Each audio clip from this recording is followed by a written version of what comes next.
Thank you very much.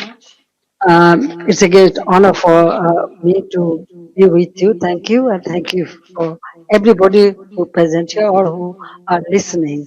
Distinguished journalists, members of the Foreign Correspondents Club of South Asia, respected guests, friends of Bangladesh, ladies and gentlemen, Assalamu alaikum. I thank the Foreign Correspondents Club of South Asia for giving me the opportunity to speak to you. I also thank the journalists who continue to follow events in Bangladesh with seriousness and courage. Journalism has a duty to seek truth, especially when power tries to hide it. In difficult moments of history, that duty becomes even more important. Today, I speak not only as someone who had the honor of serving Bangladesh 5 times as a prime minister, but also as the daughter of the father of the nation, Bangabandhu Sheikh Mujibur Rahman. I speak as someone who has spent her life with the people of Bangladesh. I was forced away from my country, but I was never separated from my people. Before I speak about the present crisis, I pay my deepest homage to the father of the nation, Bangabandhu Sheikh Mujibur Rahman, to the Saline national leaders, and to the 3 million martyrs of our war of liberation. I also remember with profound grief and members of my own family, whom I lost on 15th August 1975.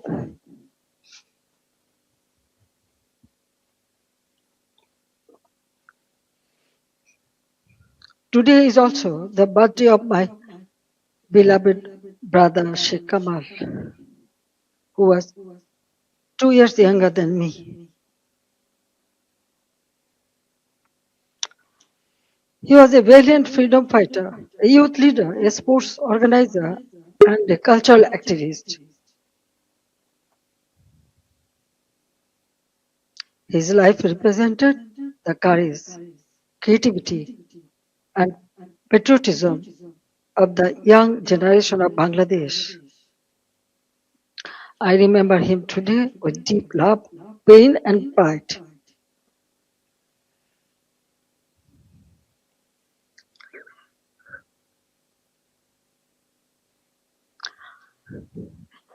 Ladies and gentlemen, for the last 2 years, I watched my beloved Bangladesh suffer.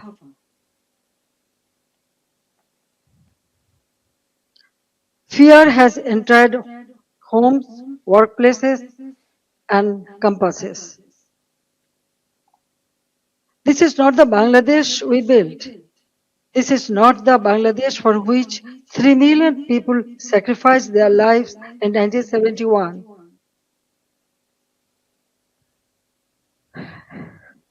Let me begin with the truth about July and August 2024. It was not a peaceful student movement. From the beginning, my government tried to resolve the issue peacefully through dialogue, legal process, and patience.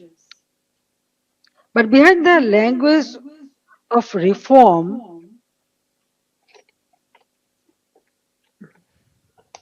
organized groups were working to turn students' demand into violent political instrument. In 2018, responding to student demands, we abolished the quota system. In 2024, when the High Court annulled the decision, the government appealed because we wanted to uphold the abolition. I personally took the initiative for dialogue with the students and invited them to Ganabhavan, the Prime Minister's residence. 3 ministers also held discussions with them. A quota reform movement was turned into a one-point demand for my resignation. False propaganda was spread in a planned way. Genuine students were emotionally manipulated, while organized groups used their movement as cover for violence and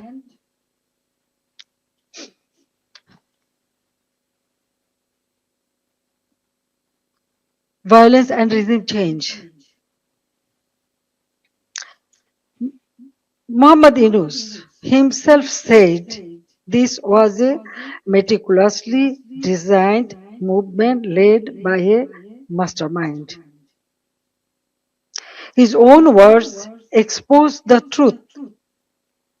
It was not simply a spontaneous student protest. There was no visible or responsible leadership. Instructions were given invisibly.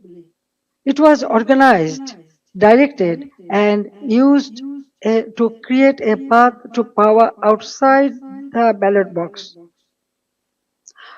From July 15th, the character of the movement changed.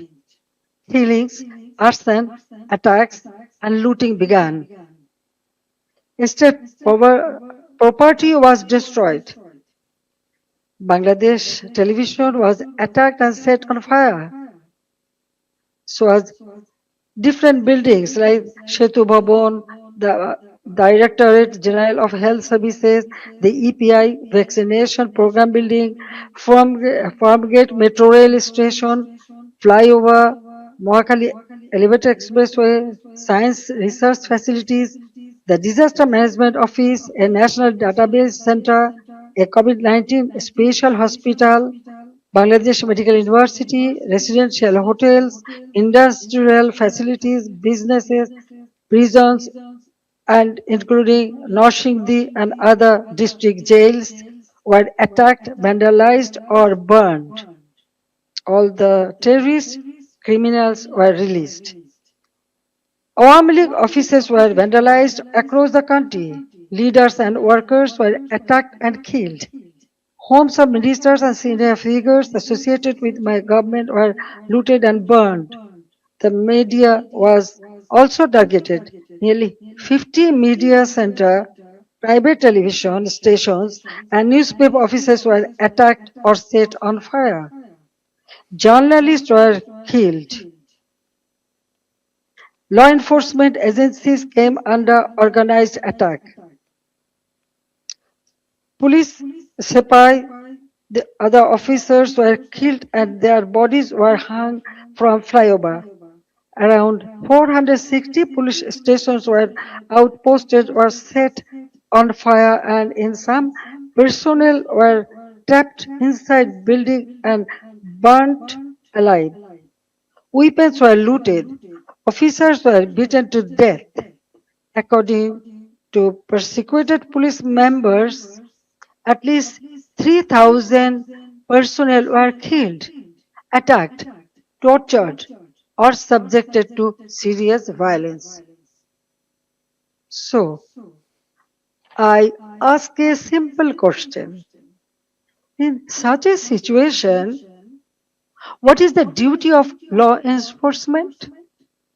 When police stations are burned, government buildings are attacked, public infrastructure is destroyed, officers are killed, and weapons are looted, does the state have no duty to protect life and property?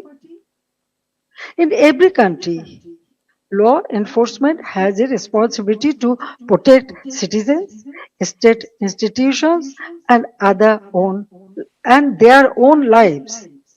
This is not a crime. That is the duty entrusted to them by law.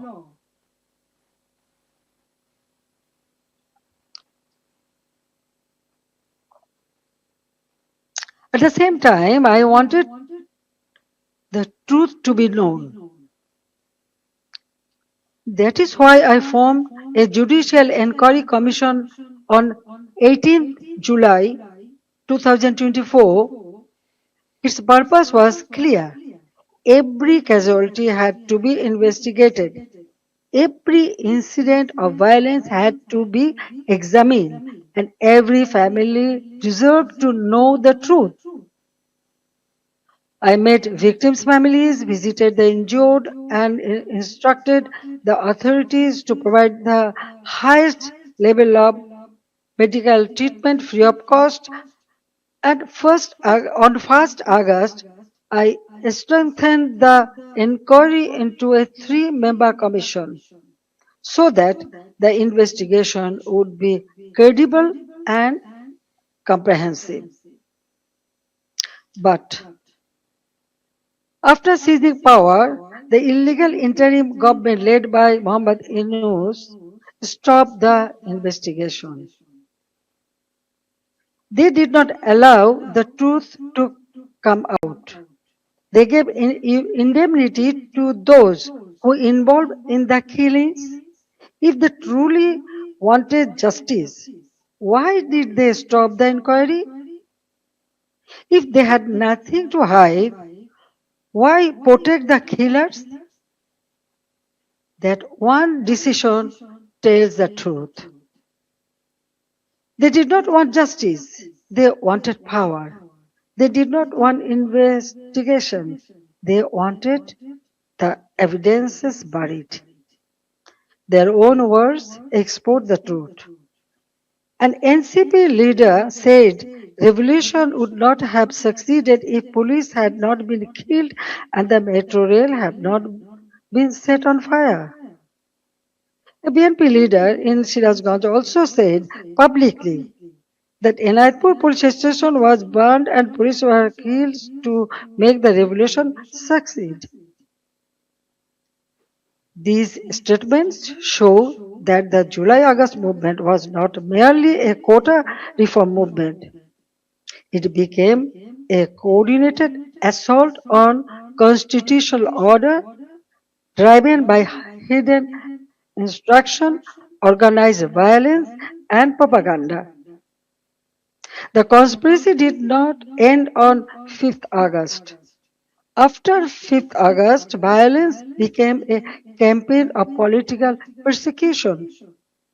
The killing that began on 16 July with the murder of Shobuz Ali, a Dhaka college student and student league activist, has not stopped. Awami League leaders and workers are being killed, disappeared, arrested, driven from their homes, and buried under false cases. At least 10,000 have been killed or disappeared. Around 650,000 have been arrested over the last 2 years, and 3,500 cases have been filed, namely nearly 450,000 leaders, workers, and supporters are accused. More than 1 million others have been listed as unnamed accused. Against me, more than 600 cases has been filed. Women activists of Satru League, student organization, youth league, other affiliated organizations are facing abuse, humiliation, torture in custody. Many leaders and workers have also died in prison amid documented accounts of torture, denial of medical treatment, deprivation of food, negligence, and denial of basic rights. The persecution is not limited to the Awami League members of only. The member of minority community, judges, lawyers, intellectuals, cultural figures, journalists, professionals, workers, even rickshaw pullers, farmers, ordinary citizens have been attacked, arrested, or accused in murder cases. No one who stands for the spirit of the liberation war is safe. Symbols and memorials of our liberation war have been destroyed. Freedom fighters have been humiliated with garland of shoes. The historic residence of Bangabandhu Sheikh Mujibur Rahman, the Bangabandhu Memorial Museum at Dhanmondi 32 has been attacked and demolished in phases. This is not random violence. This is an attempt to erase the spirit of the liberation war from Bangladesh. Muhammad Yunus himself spoke of pressing a reset button to whip away the country's previous history. They want to erase the liberation war, they want to erase Bangabandhu, they want to rewrite Bangladesh against the foundation on which it was born. Convicted war criminals have been released, militants and top terrorists have been freed. Even after a state election brought the BNP to power, the situation did not change. Bangladesh remains a grip of fear, terror, repression, economic hardship, and deep insecurity. Now, look at the condition of the country. The progress we built has been destroyed, and ordinary people are paying the price. GDP growth has fallen to 2.22% compared with 6.80% during the Awami League government. Industrial production has fallen sharply. For the first time in 54 years, the industrial sector has faced negative growth. Defaulted loan in the banking sector have reportedly risen from 13% to 47%. Poverty has increased from 18.60% to 46.8%. Investment has turned negative. Job creation has collapsed. More than 2 crore people have newly fallen into unemployment. Over 500 industrial factories have closed. More than half of industrialists and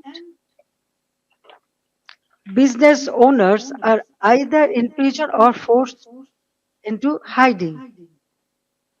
The government is running by borrowing 700 to 900 crore taka from banks every day.